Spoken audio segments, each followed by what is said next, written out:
Hello, everybody. It is 8 p.m. here in Dallas, Texas, according to the clock atop the Friendly Mercantile.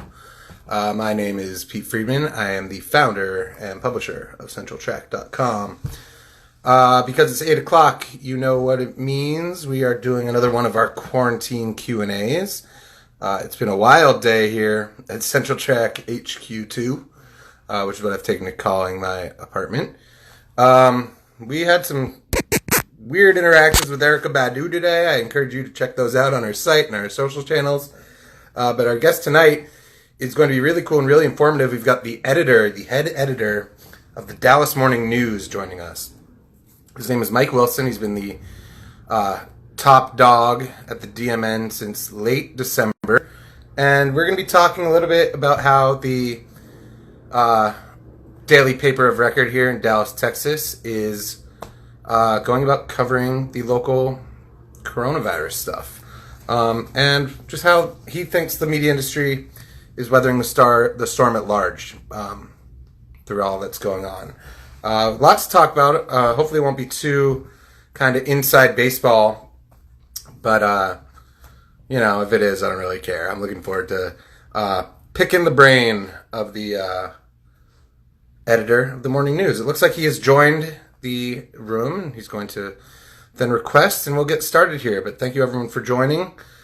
Just while we're waiting on Mike, know that we've got some really cool guests coming up later on in the week. We've got, tomorrow we've got Denton musician Claire Morales. Hey, Mike, so there's a prompt that says, would you like to join? So you need to click that, and then I will accept. If you don't see it, you need to pop out, pop back in, and then it'll show up. So Claire Morales will be here tomorrow. And you know what? I can go live with him. Let me do it. And on Thursday, it's looking like we're gonna have Congressman Colin Allred on Thursday. So that's pretty exciting stuff. We've also got next week we've got Imani McGee Stafford of the Dallas Wings and Gabe Sanchez of Black Swan Saloon. Just a real wide range of Dallas sites of note and record. Let's see. Looks like Mike's unable to join, but we'll figure this out. Just bear with us for a few more minutes. Hope you guys are doing okay. As I said, it's been a wild day here. My day was fully railroaded by Erica Badu. She recorded an audition video for the Voice of Big Text for us, and it's just wild. It's already up on the site and on our social channels, so I highly encourage you to do that. Let me offer to you, Mike, and see if you can accept. It says you are unable to join. Mike, do you have certain video settings on your...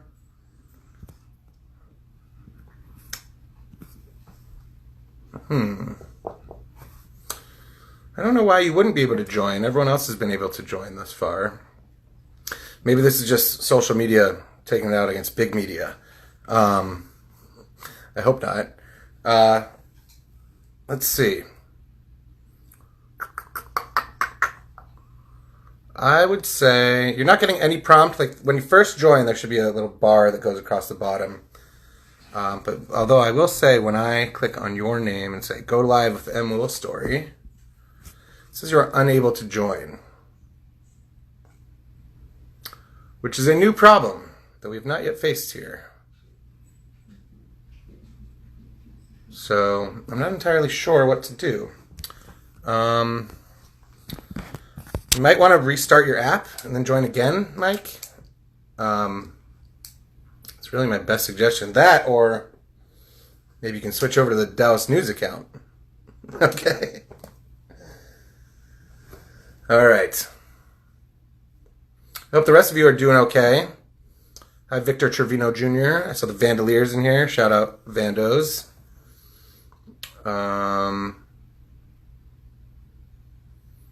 Who else? Who else we got in here? Got some all about shout outs right now. It wasn't the Vandos, it was Corey Graves. Hi, Corey Graves. Dan Singer, writer at the Morning News, here to watch his boss talk. That's pretty fun. I saw a bunch of morning news staffers like the promo for this, so maybe we'll get some real media elite in the conversation.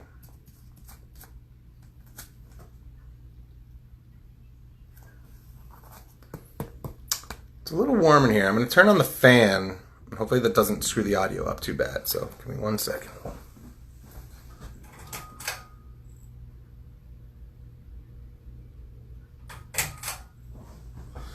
All right. Screws the video up a little bit, but ooh, it's nice. All right, let's see. One more time.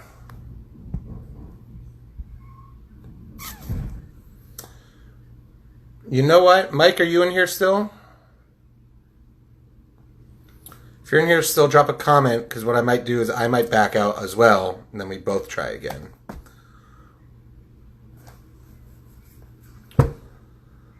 We are experiencing some technical difficulties right now. What happened this time?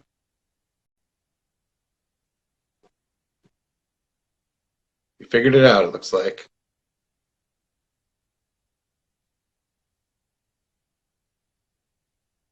Maybe?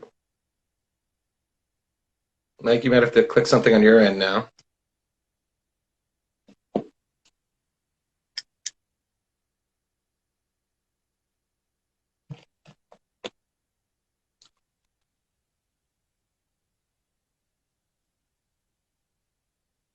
This is the fun part of every Instagram Live, is figuring this part out. Always goes smoothly, never a hiccup. You know, just that good stuff.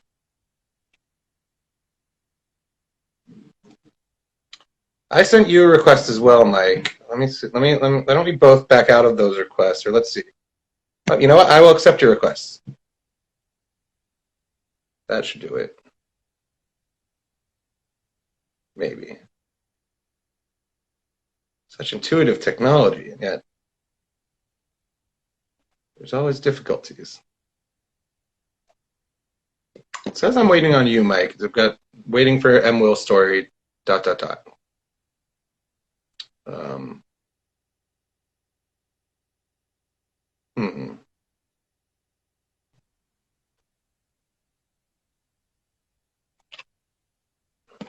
Any luck there on your end? What are you seeing? This is probably fun for everybody else, just to watch the troubleshooting.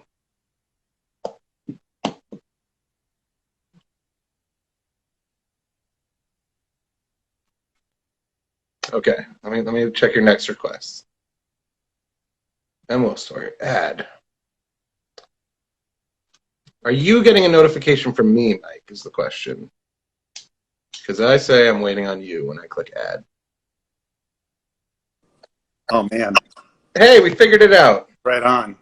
People love that content. That is relatable content. Yeah, that was some awesome internet video there, wasn't it? Well, you know, we'll keep it all in, because that's how we roll at Central Track. It is a pleasure to speak with you, sir. We have exchanged emails and tweets and whatnot throughout the years, but we've never spoken face to face. Right. So it's thank you for taking the time. I really appreciate it. Yeah, my pleasure. Where are we at in the normal time of day in like your day-to-day schedule? Like, are you at the paper until the end, you know, like, or like, how does your schedule work normally? Let's start there. Well, so I haven't been in the, 1954 Commerce Street putting out the paper since like March 11th. Yeah. So usually I am walking out of there a little before 7 o'clock at night. Okay. And, so we've been obviously doing the digital thing all day, and then we're putting that material in the hands of the print people who are there until midnight or 1, putting out the paper. I think March 11 was our last day in the office too, and we decided to all work from home. Was that the company-wide at the morning news that March 11 was kind of the last day? And then how do you go about implementing that with your staff? Yeah, so we actually, we saw it coming a little bit, and we did a dry run a couple of nights before, especially with the print team. Like, you've got copy editors sitting together, putting out a print paper every night for years and years and years. They get on kind of a rhythm. So we sent them all home with their laptops and asked them to try it from there. and it went fine. And really, within a couple of nights, it just seemed like the right thing to do to stay there. So Yeah. So now it's been I guess 2 months to the day, right? yeah, Or over.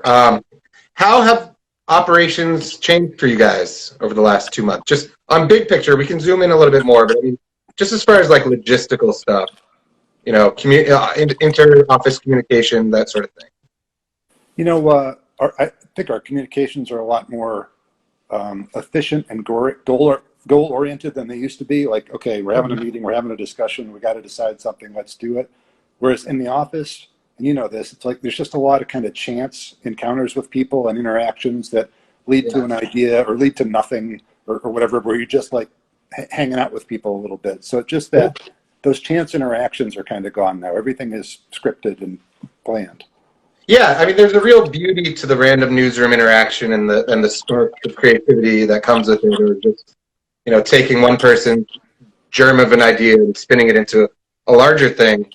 Has that been a difficult thing to adapt to during this time? I know that previously, from like screenshots I'd see from your younger staffers and whatnot, that there's Slack channels and whatnot that you guys are already implementing well before all this.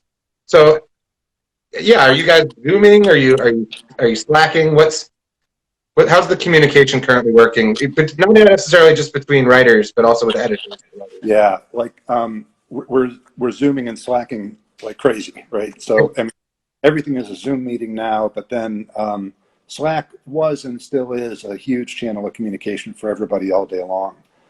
So we have like we have one coronavirus Slack channel. Like when it started, we created coronavirus as a Slack channel, not knowing that within a month our whole business would be coronavirus, right?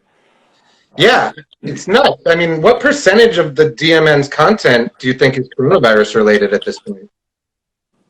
We just looked at this the other day because we're obviously tagging all the content appropriately, and I think it was something like 40% of it is coronavirus, and that leaves, leaves like unrelated business stuff, whatever sports we're doing, entertainment stuff that's not coronavirus specific, some national and international stuff. Now, does that include sports stuff that is like the sports and entertainment stuff that isn't that has coronavirus tangents? Are you counting that or no? Because 40% actually seemed low to me. Yeah, no. If something has a coronavirus angle to it, we're tagging it that way. So, yeah. Are you surprised by the 40%, or do you think that's where you said you just found that number out? So I wonder if you've been able to react to it yet. Well, first of all, there's a 40% chance that I have the number wrong. Okay. Right. Fair enough. Because it might be that it's 60 and the other number is 40. Yeah.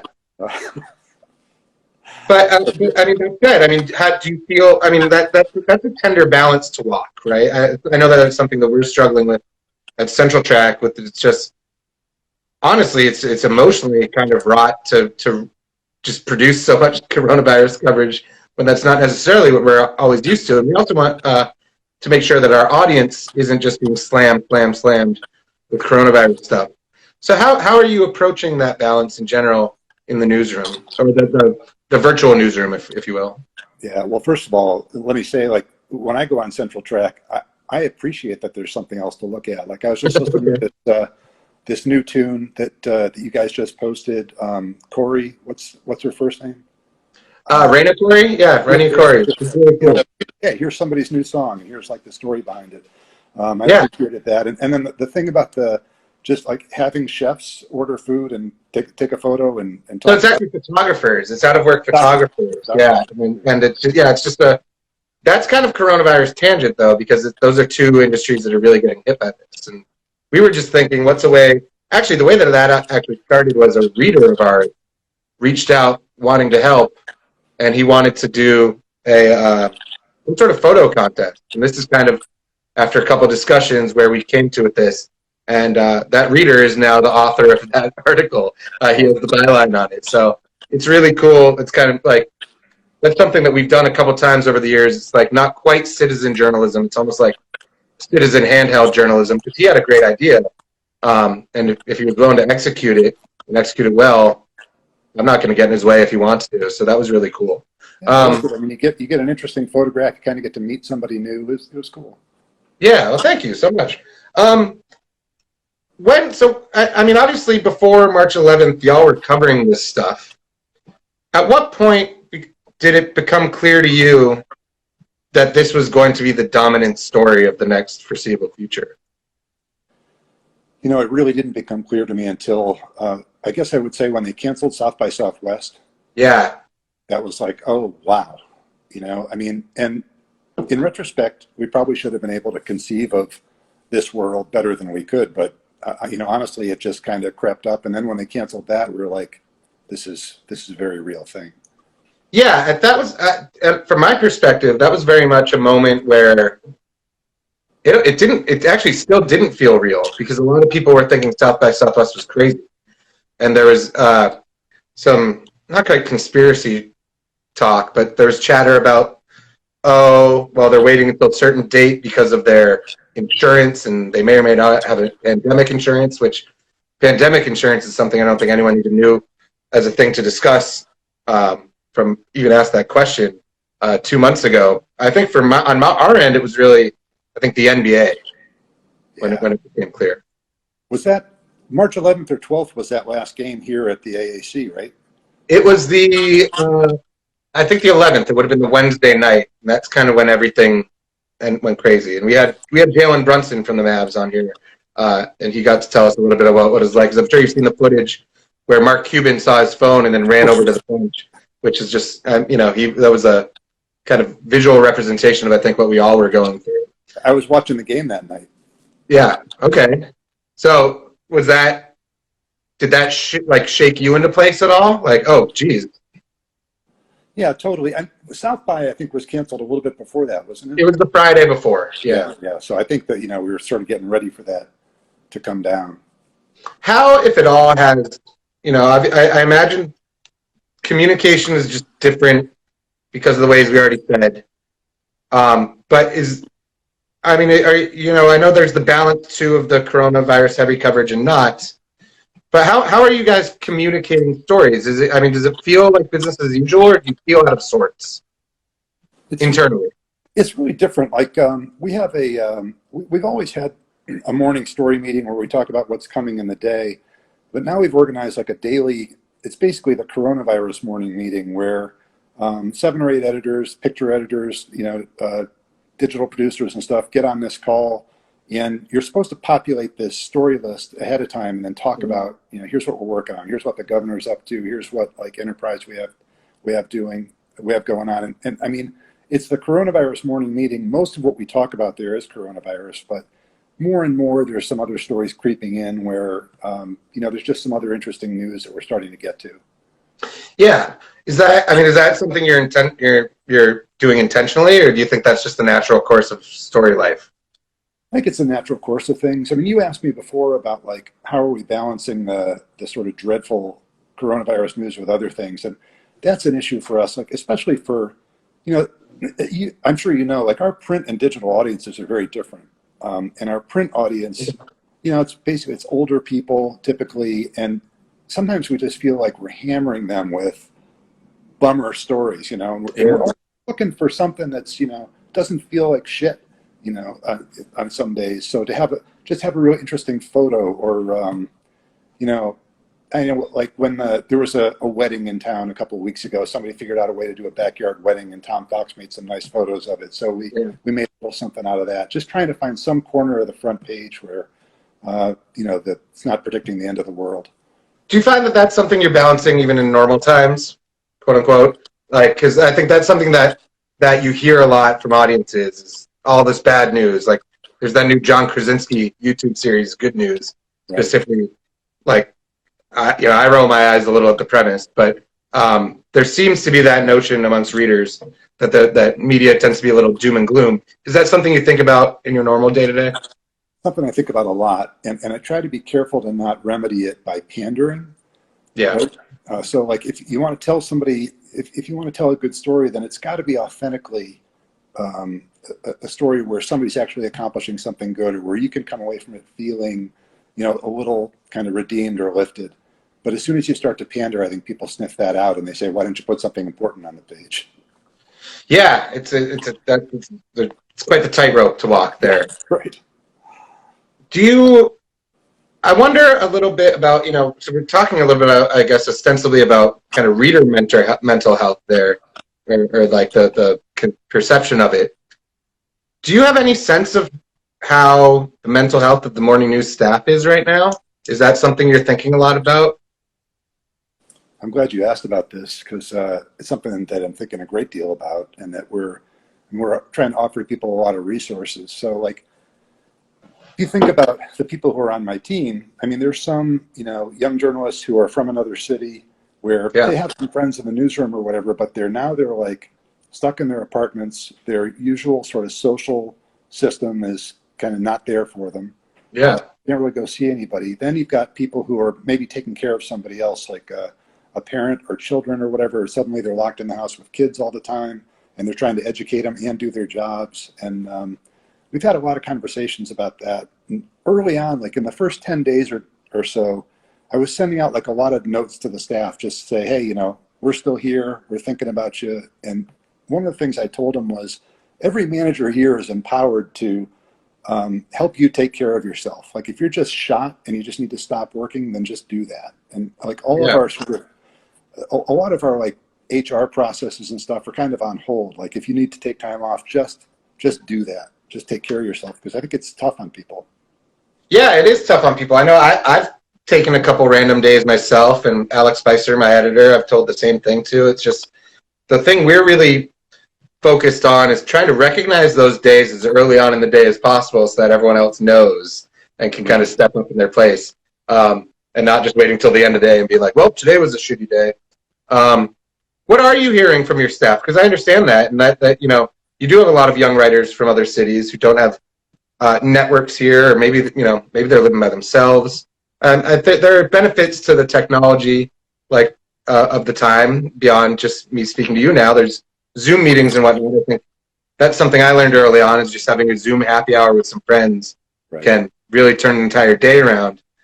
But what I wonder, I mean, are you providing these young journalists with any best practices, or are you like, what are your fellow editors hearing from them? I understand you're encouraging them to maybe take some time off if needed, but is that the result of hearing that they maybe are going through a tough time? Yeah, definitely. So, I mean, as a company, we've sent out, we've made a series of videos with like, I guess you'd say an industrial psychologist, but basically just a person who helps people with their work life, talking to them about here are some coping mechanisms for you. And I don't know how many of our journalists have watched that, but it's available to them. Okay. And we've kind of reiterated we have um, I forget what it's called, but just a program for if you need help, you need to talk to somebody, you can take advantage Okay. of that. Like Um, counseling?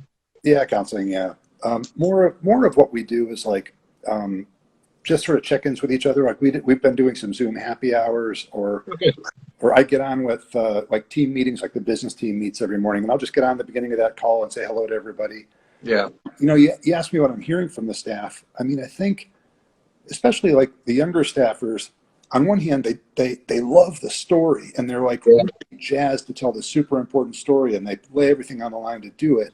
On the other hand, they're like sick of it and want to be with their friends and take it easy and have some laughs. So I was talking to a reporter the other day about like when would we want to go back to the office, and I thought she was going to say no way, not until it's safe. And she said, I don't want to go till it's safe, but I really miss my team. I really miss my little group, that she would see Yeah. every day. So, Well, and there's also just the routine aspect of it, like having the daily routine going into the office. right. I know that Robert Molansky, very early on in this, wrote an article about how to work from home, Yeah. for you guys, which was cool. It sounds like you were kind of insinuating a little bit, or step edging toward the notion of like workload management, because there are so many stories right now, right? There's a million stories, and I know that we're having difficulty wanting to write about them all, and then just knowing we kind of can't. Um, as the newspaper of record, that isn't necessarily something y'all are afforded. You kind of are hitting, uh, have the responsibility to hit as many as you almost can. Yeah. How about workload management? I mean, what's the production level of the staff right now? For the first probably 5 to 6 weeks, it was kind of off the charts. I mean, people were just cranking. and it's partly that we were asking it of them, and partly that they're just wired to deliver that. Yeah. But our average number of daily posts was up from what it usually is. Wow. I think that's tapered off a little bit as the news has, and as Mhm. people have started to reach their kind of limit of exhaustion. Um, the other thing, this, like the other thing that we're dealing with, other piece of context is uncertainty in our business, and then we cut people's pay about 2 weeks into this Yeah, too. I was going to ask about that. You know, so Um, so everybody's coping with that too. so one thing that Robert and I talked about, because he and I did one of these videos last week, was, I mean, the morning news has been fortunate in the sense that you are, at this point, an independent-owned entity, and there haven't been any layoffs.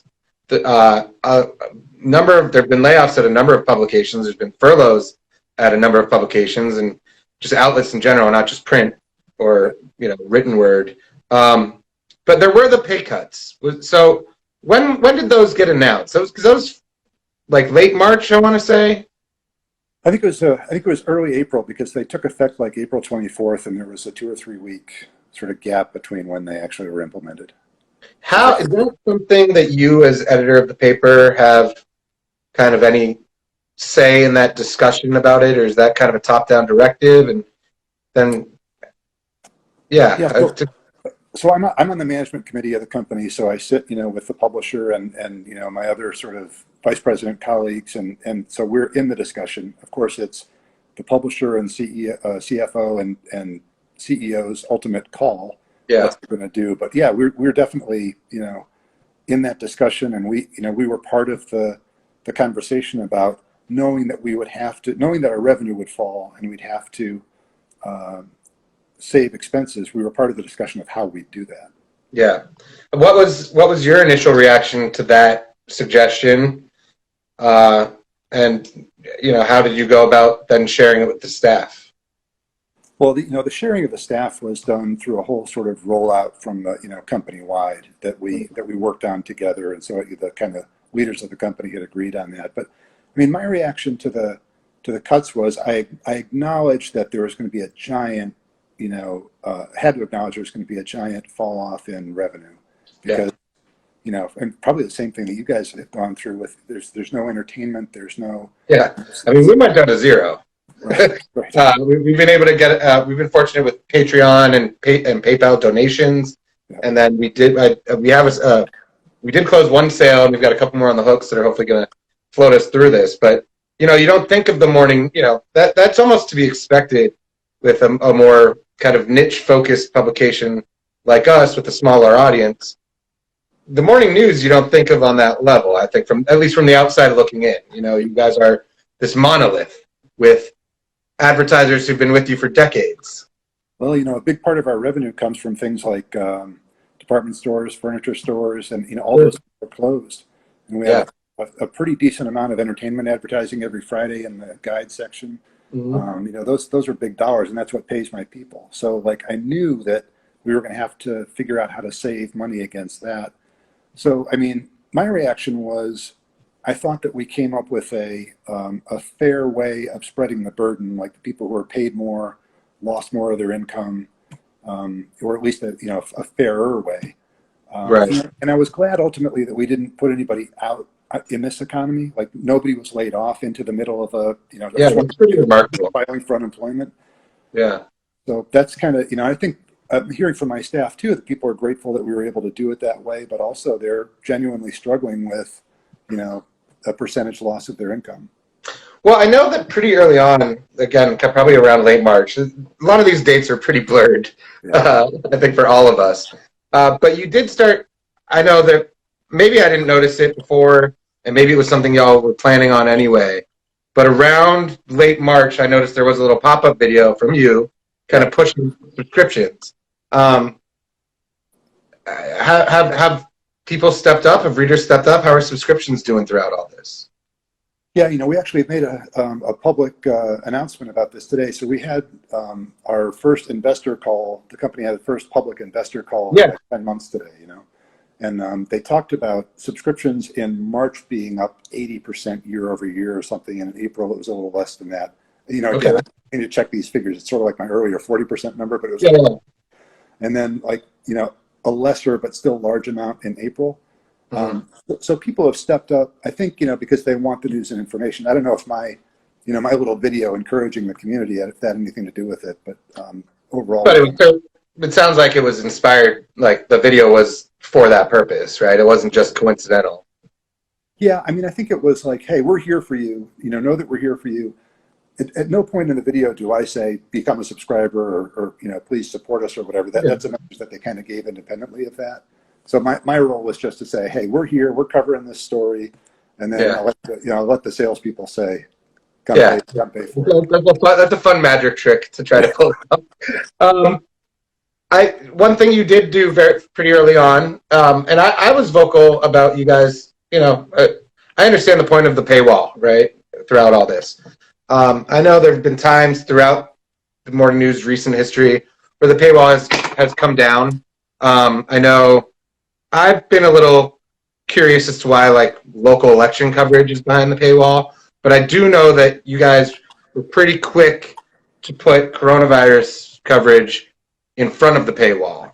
So how was that decision made? Was that your decision? Was that a decision that you put forth with the CEO and CFO, or how does that come to be? And how has that worked out for you guys? Yeah, so our standard for taking down the paywall was developed by myself and the director of digital marketing, Dan Sherlock. So Dan's the meter guy. So he and I agreed on this, and it was approved by the publisher. And our standard is basically, in the event of a threat to the public safety, we'll take this down so that you can get the information you need to live your life safely. So elections don't meet that standard. Our view of it is that we're working hard and spending a lot of money to provide the community with this information about candidates, and if you want it, that it's well worth paying for.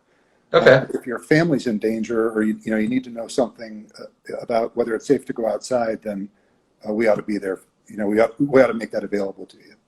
So then, how did the coronavirus conversation happen? Was it just like this hits those marks, so it's on? Yeah, we got together. When the coronavirus thing hit, to the point where, again, my dates are running together too. But by the point it was obviously sort of here or imminently going to be here, and public officials were starting to make recommendations about how to conduct yourself in your daily life, we knew that that should be free to readers. So you came to Dallas in late 2014, correct? Or that's when you were announced? I was announced. You might have started in early 2015. I know that. Can we kind of run through just some of your history before that? I know you had a stint at 538, right? Yeah. Where were you before coming on to the morning news? So started my career as a reporter at the Miami Herald in the mid '80s. I interned there in college. Is that right? Yeah. Yeah. Nice. So were they still in the building on Biscayne Bay? Yeah. And I don't know if you remember it was, so this would have been 2005 when a city councilman shot himself in the lobby. Oh, yeah. I was there. I was interning that summer. Oh, man. Yeah. So that was a wild time. But anyway, back to your resume. Yeah, right. Yeah, so I was there from like 83 to 95 as a reporter. And then I went across the state to the St. Petersburg Times, now the Tampa Bay Times. Okay. And that's where I spent most of my career. I spent 18 years there as a reporter and editor, and eventually worked my way up to managing editor there. And loved it. I mean, had a great time there. A big piece of my heart is still there. But when my last... That's where the Poynter Institute is, right? Yes, in fact, that paper's owned by the Poynter Institute. Okay. Yeah. So were you involved with them at all? Just as an occasional student there, and occasionally gave seminars as a teacher, or participated as a teacher. Okay. And then when my last kid went to college in 2013, I started looking around for opportunities, and it was actually that child who told me, "Hey, Nate Silver's looking for a managing editor at 538." So I got in touch with Nate and wound up going up to New York to work with him. Which is a totally different model than kind of what you were used to, right? Fully digital. Yeah. very visual and graphic and calculation oriented. But you weren't there for too long before coming to the morning news, right? Yeah, I was just there for a year. I often say, I might still be there if Jim Maroney hadn't called up and offered me this opportunity. So yeah, what did bring you to Dallas? Ultimately it was, well, first of all, Jim and I hit it off, and he was looking for somebody who understood a traditional print audience and sort of the ethos of a print newspaper, but who had at least dipped his toe into the water of digital publishing and could move the news forward digitally. So it was a good fit, and the chance to be in charge of my own newsroom, which I wasn't going to be the editor of 538 because that's Nate Silver's baby. Yeah. So I was going to top out as his kind of right hand man. So just the chance to be to lead my own newsroom was a big part of it. And it's been a kind of wild run in the city. I don't blame you for it, but a lot has happened since you've come. You kind of just missed the Ebola scare, but you were certainly here for the downtown shooting, the Amber Geiger trial, the tornadoes. Do you just think Dallas is the wildest place on earth? Yeah, it's amazing. I mean, the run of news here has been incredible. And I told people when I came here that I kind of think of Texas as sort of a center of gravity for the country in a lot of ways. I mean, politically, culturally, demographically, Texas is starting to look like what the rest of the country is kind of going to look like in a lot of ways. So it's been an interesting laboratory for doing news. The thing that I wasn't ready for was how kind of into like Dallas politics and Dallas culture and sort of that, I don't know if you would agree with this, but that small town sense of Dallas where you go out and you always see somebody in this city. Yeah, I think, I have a couple reactions to that. I think, it's kind of the old, Dallas is very much the manifestation of that old, when you're looking at colleges, you can make a big school small, but you can't make a small school big. Right. Dallas, you can make very small. Yes. Yeah. But there's also ample neighborhoods and restaurants and people to always discover. And the other thing is that I think Dallas has a real way of sinking its kind of talons into you and making you fall in love with it in ways that you maybe might not have expected. And then to what you were saying, Dallas also has a really crazy way of finding its way into the national news. There's kind of always it's shocking to me, but it's no longer shocking to me. But it was when I first came to town, shocking to me how stories that started in Dallas then would kind of snowball into big stories that were, on Hannity and Nancy Grace and whatever. But then also the kind of reverse, how Dallas often finds a way to have a connection to a story that's maybe already in the national news. Mm-hmm. That happens a lot too. Like, there was someone on this, this is purely an example, but like, someone on this plane crash, they were from Dallas, something like that. It's just, this city has a wild reach. And that's been a really interesting thing to follow along. And I wonder if you agree, do you have similar sentiments? Well, totally. So on the first point, we just went through a week with Shelley the hairdresser, right, becoming national news. And then when the El Paso shooting happened, I didn't actually faint with surprise when it turned out that it was a Dallas area person who was in the middle of it. How do you compare what we talked about some of those big major kind of bellwether moments, city shaping moments that you have been here at the paper for, like the downtown shooting is a clear one, the tornadoes from just last fall. How do you feel how does this thing that we're going through, which is a global issue, compare to an issue like that in terms of coverage? Or compared to those in terms of coverage? I mean, is it just the same, just like a slightly different focus, or I mean, does it feel different? Things like the downtown shootings and especially like the Amber Geiger case feel a lot more personal to Dallas and feel like they have a lot more to do with Dallas's evolution as a place than the coronavirus thing does. which feels sort of less and is more global and less personal for us. Yeah. Not to say that it's not going to shape Dallas in some ways, but in the case of the shootings and especially the Geiger trial, those were really like they had touched on unanswered questions for the city, right? Especially the idea of, could you convict a white police officer in the murder of a black person? That was a really important moment for Dallas. Yeah, and I think to your point of the gravity of the nation, right? It's kind of, Dallas is in some ways a microcosm.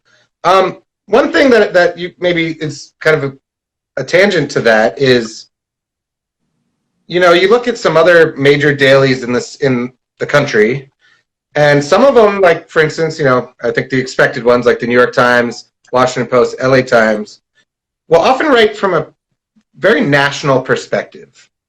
The morning news is pretty clearly, it very rarely seems to do that.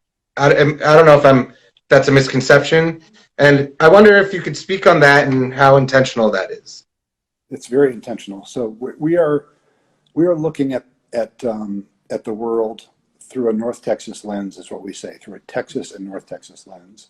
We're a regional news organization, right? There was a time when the morning news had national and even international kind of aspirations, but that was a long time and a lot of staff before I got here.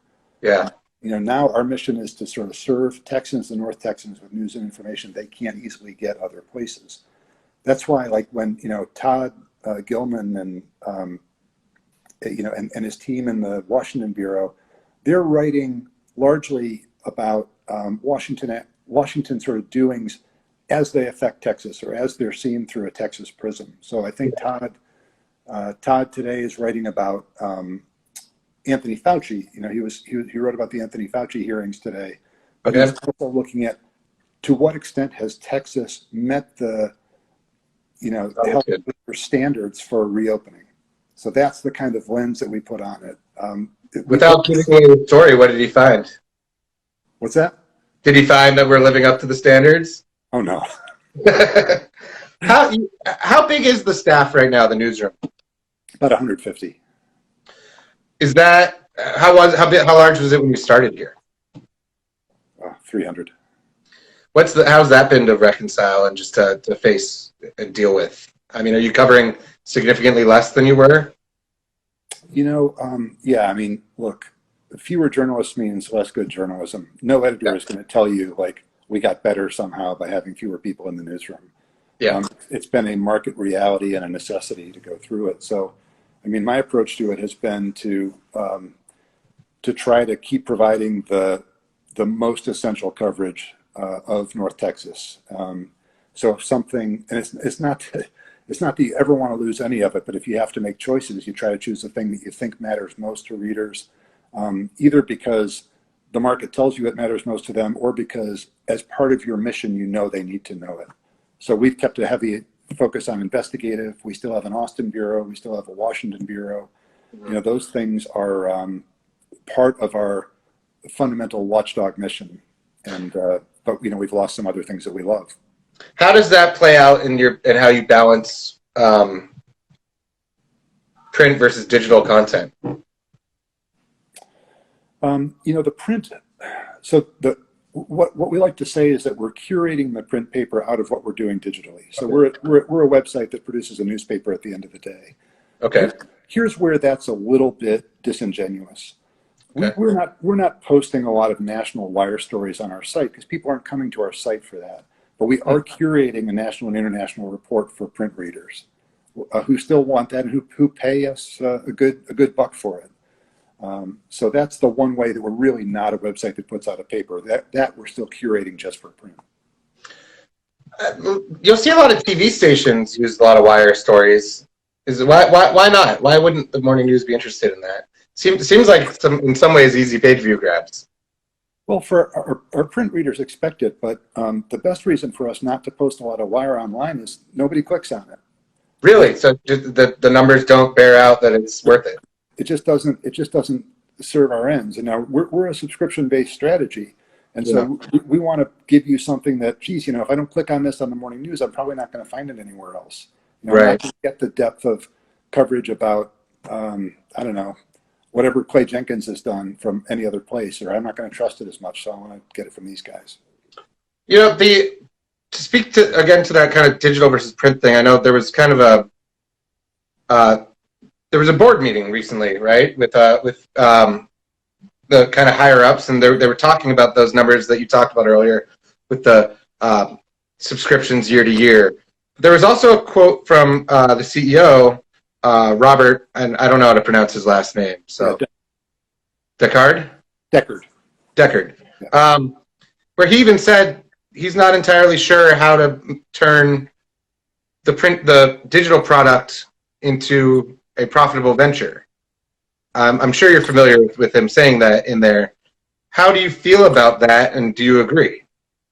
He said it today. I heard him say it today on this investor call, where I think the point he was making was that outside the New York Times and the Wall Street Journal, um, no news organization, and particularly no regional news organization, has solved the digital riddle yet, has been able to make a sustainably profitable digital news organization on a regional basis. So I think he's speaking to the reality of the marketplace.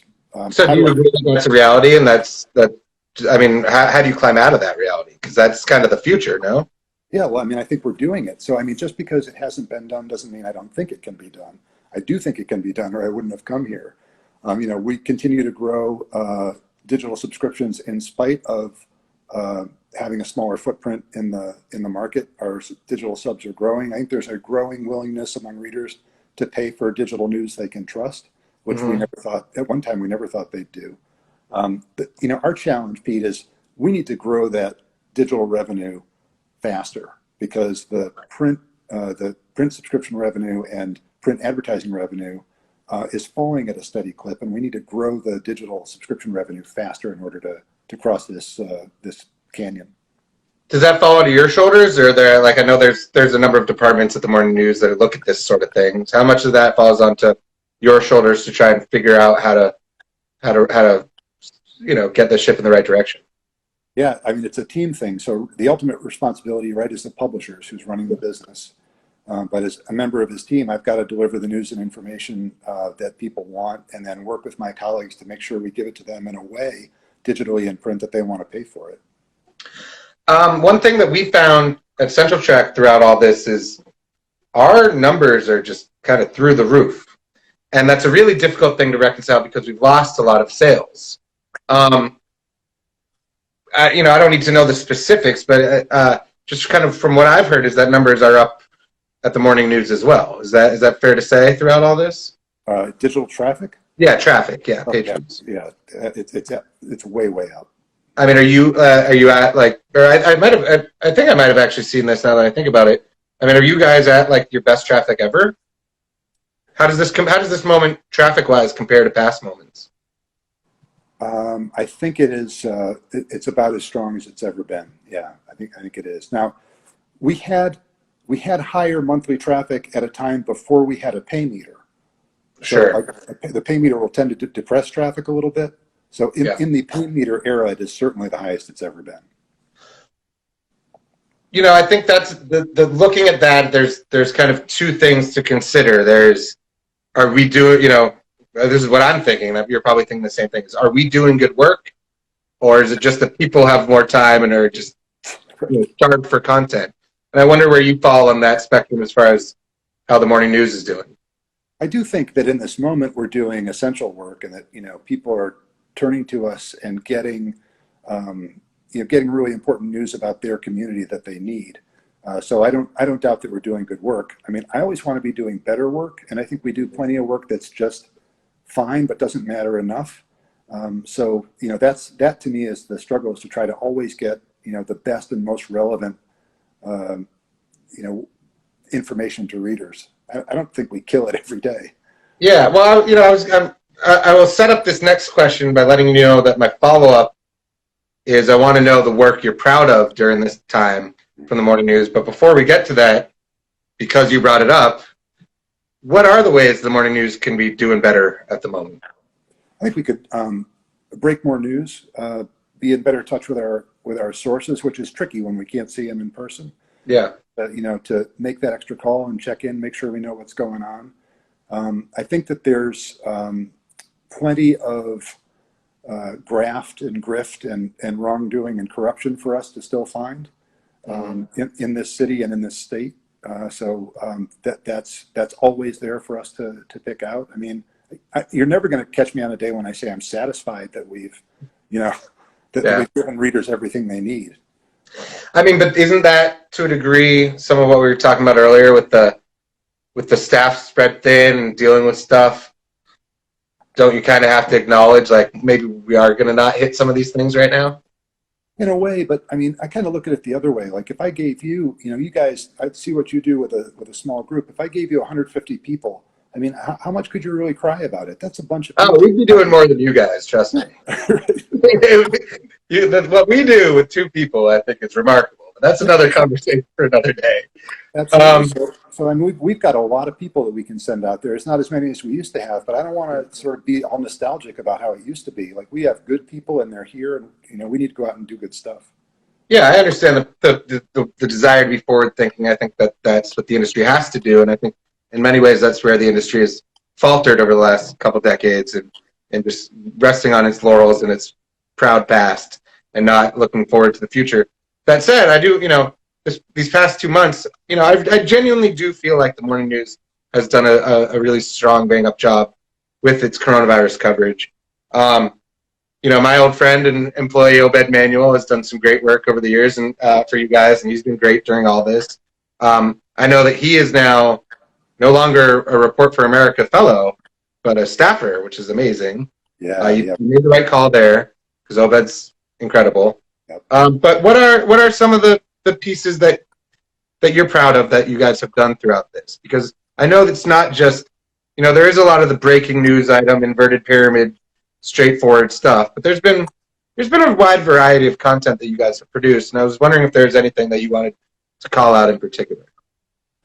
Early on, we broke a story that the whole state, this was in mid-March probably, statewide, that like 49 coronavirus tests had been given, and that was a really nice story for us because testing was high on everybody's mind, and people were starting to understand how important testing was, and to find out that we'd done fewer tests than I had people in my newsroom was a really, really good scoop. We've done some good accountability stuff. I mean, I think Miles Moffat had a good story about some workers at an emergency clinic who were not properly equipped to give tests and walked out because of it. And at that time, it was an interesting story because people were concerned about the safety of the places they were visiting to get help. Yeah. So that was a timely one. I think the coverage of basically the sort of friction between Clay Jenkins and the governor and their approaches has been really good and really interesting as we've gone along.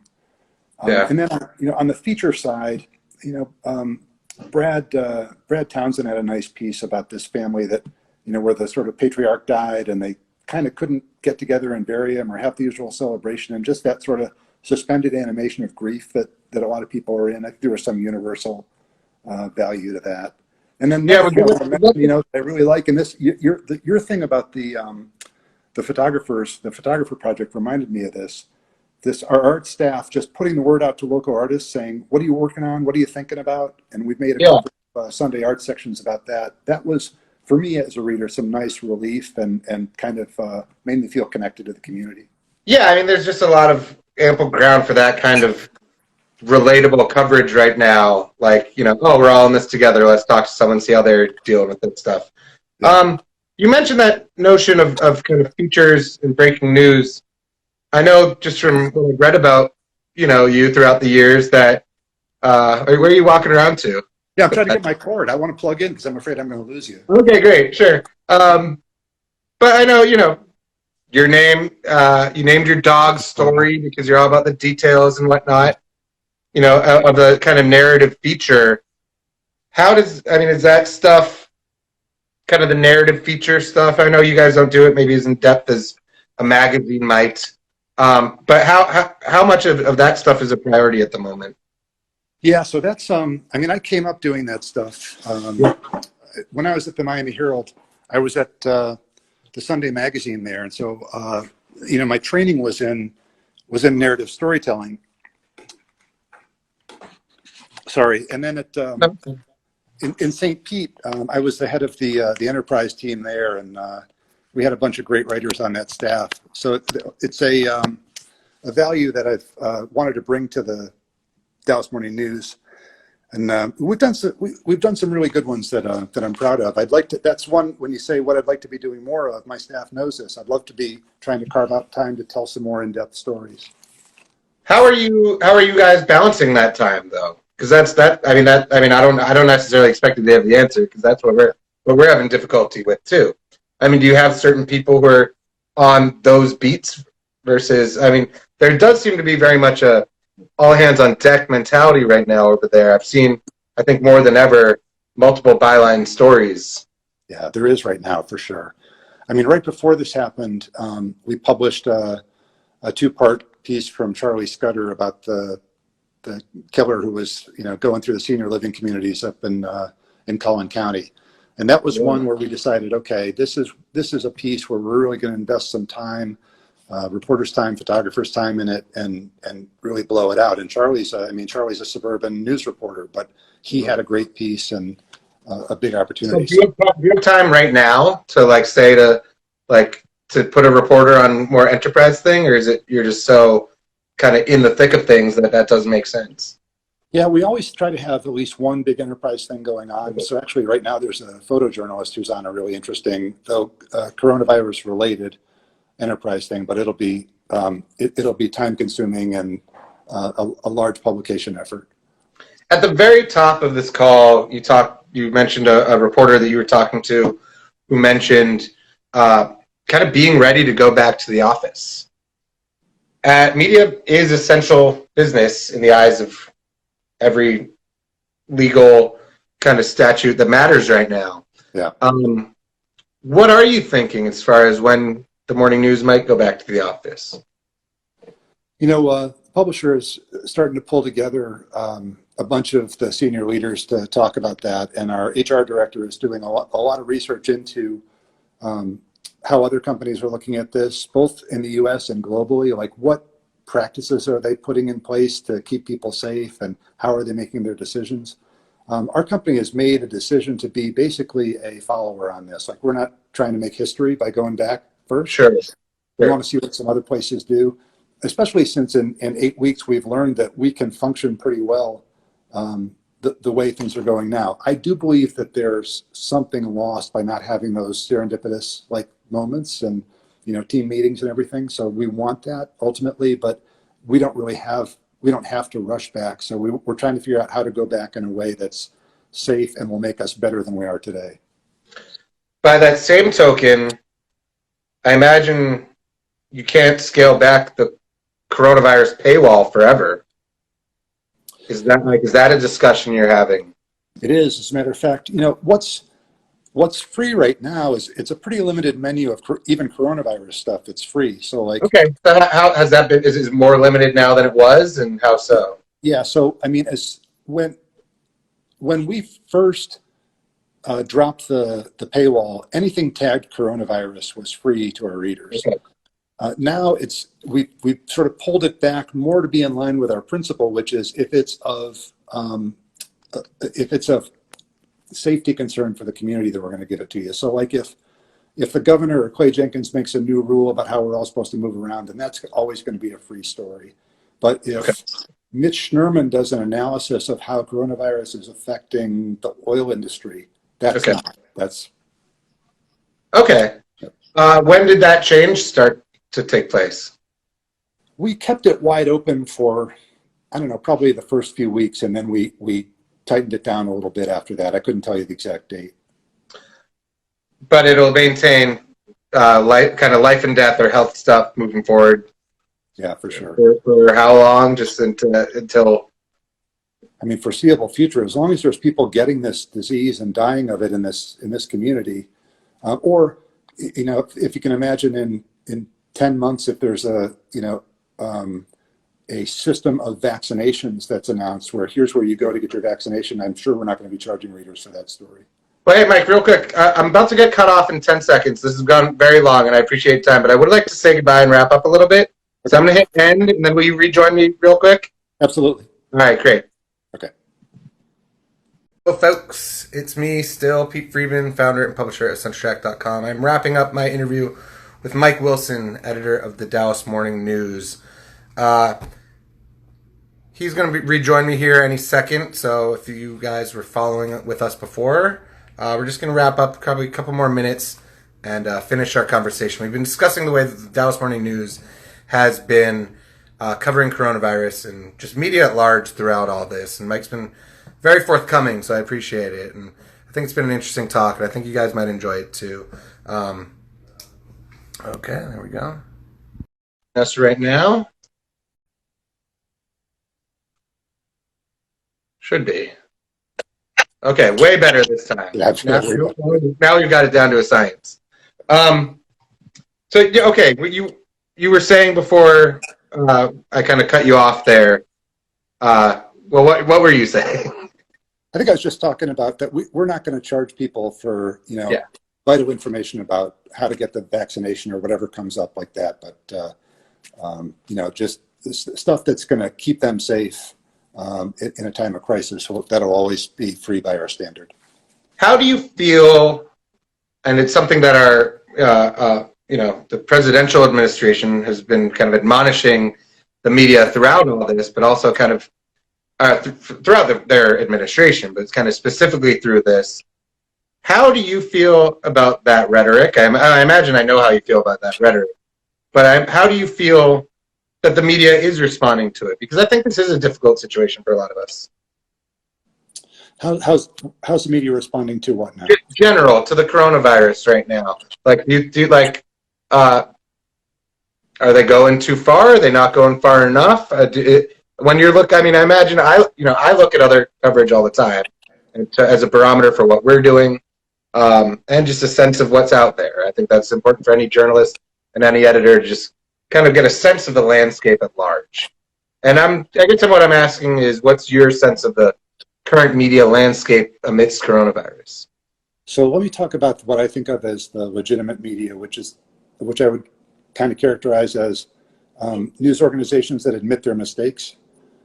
So among those, responsible news organizations that make mistakes and admit them, I think they're asking great questions of elected officials about all of this and providing really important information. I've heard the criticism that there's scaremongering, but I don't know. I think it's our responsibility to give people the data and the best opinion from experts and let them figure it out. When you look at just things moving forward, these are weird times for every industry. We talked about the pay cuts and ways in which the morning news has reacted. I think one of the most difficult aspects for any industry right now is just the long-term unknowns.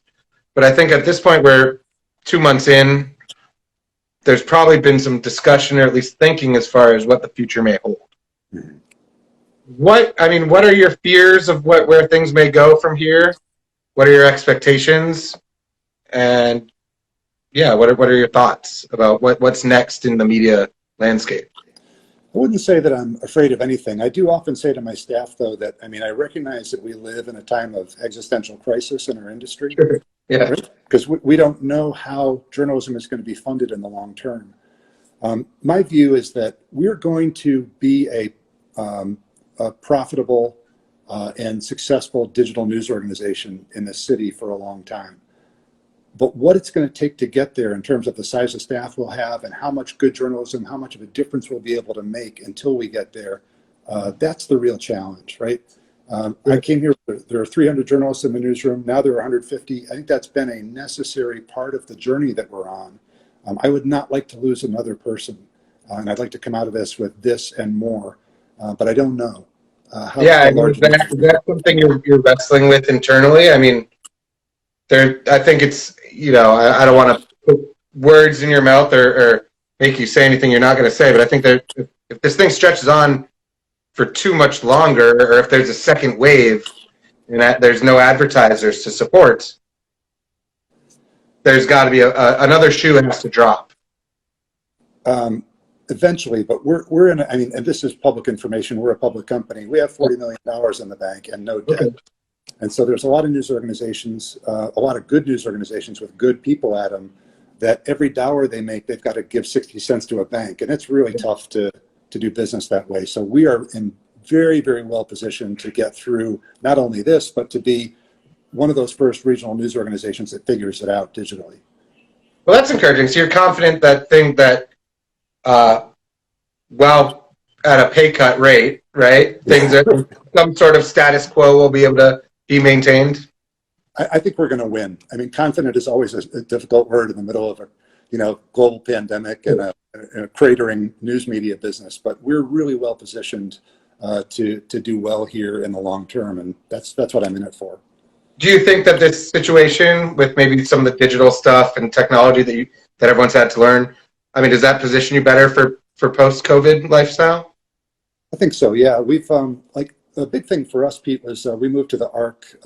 Yeah, CMS, a little bit of a wonky insider thing, but it makes us much better at publishing, much more prompt and timely, and makes our material more accessible. So we're in a good place technologically, which is a huge deal.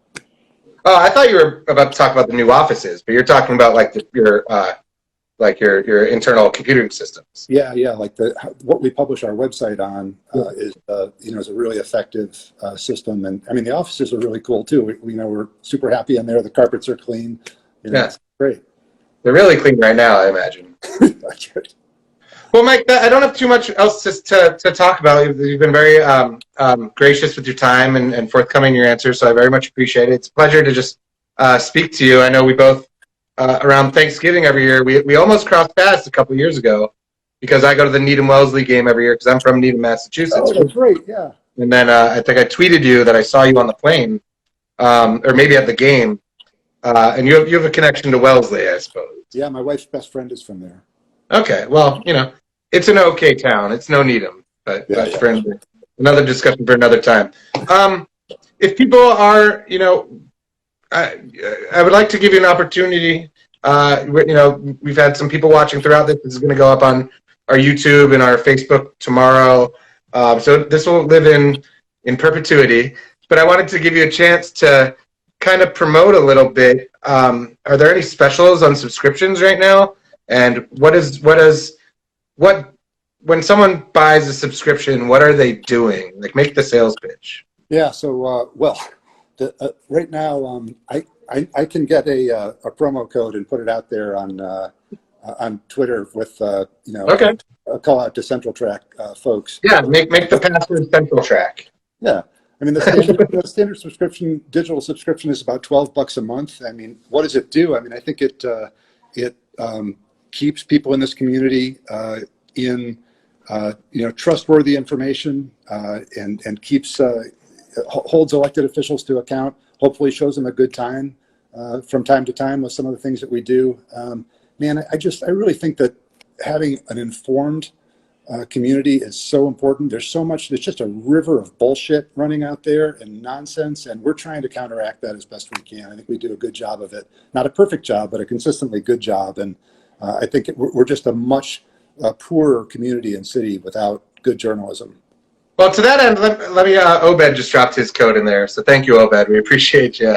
I'm going to hold Mike to doing the Central Track code though, because I think that'd be fun.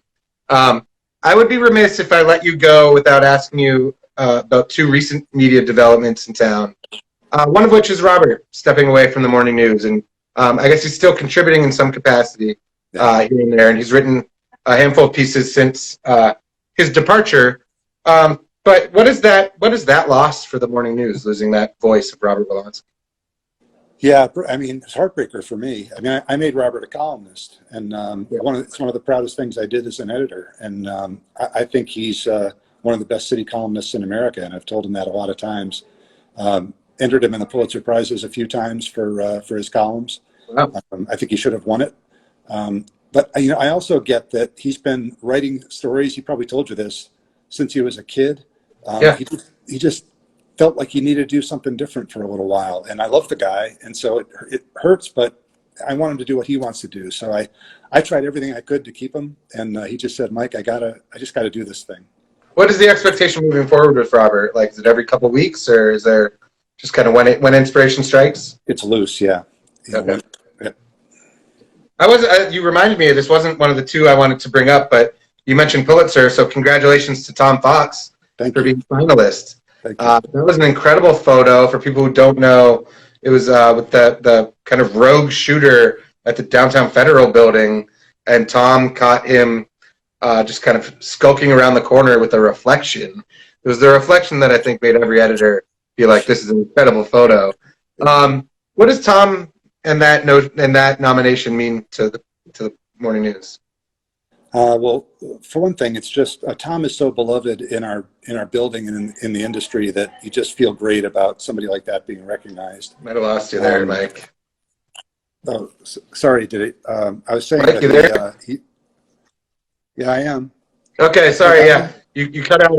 You cut out at Tom is so beloved, which might be a good enough answer. Yeah, but I imagine you had more to say. Yeah, he's so beloved in the building that we all feel good about that. And of course, we're just grateful for his safety. I mean, the guy was shooting over his head there, and Tom came out of that with pieces of concrete in his hair from the building.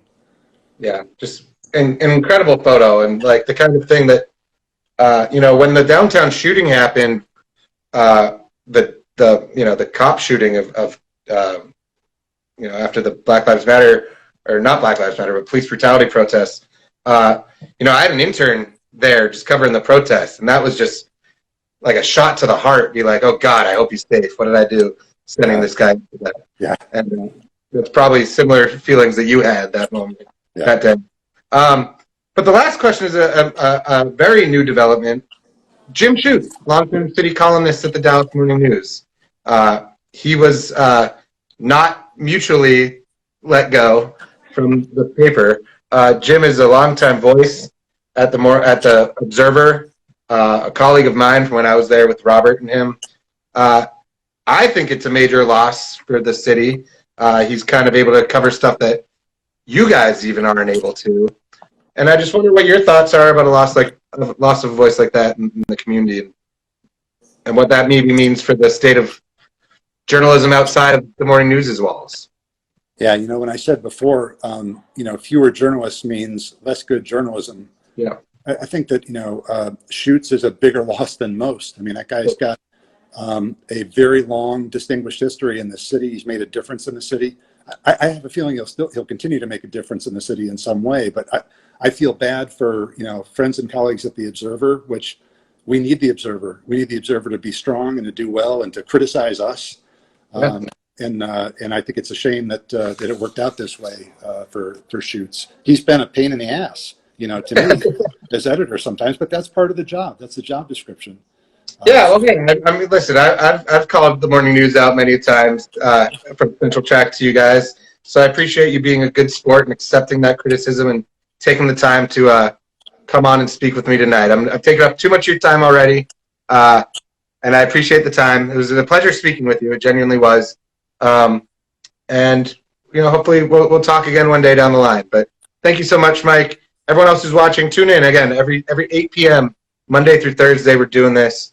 Tomorrow we've got Claire Morales, a musician out of Denton, and then on Thursday I think we have Colin Allred, Congressman Allred, joining us. I think we're at like a 95% that's happening. But we've got some other people coming up in the weeks to come. We're gonna be doing this for the foreseeable future, maybe even beyond the quarantine stuff. But Mike, thanks again for your time. Thanks everyone who turned in, and appreciate you, man. All right, Pete. Good luck to you. You too. Stay safe, stay healthy, and have a good night. All right, take care now.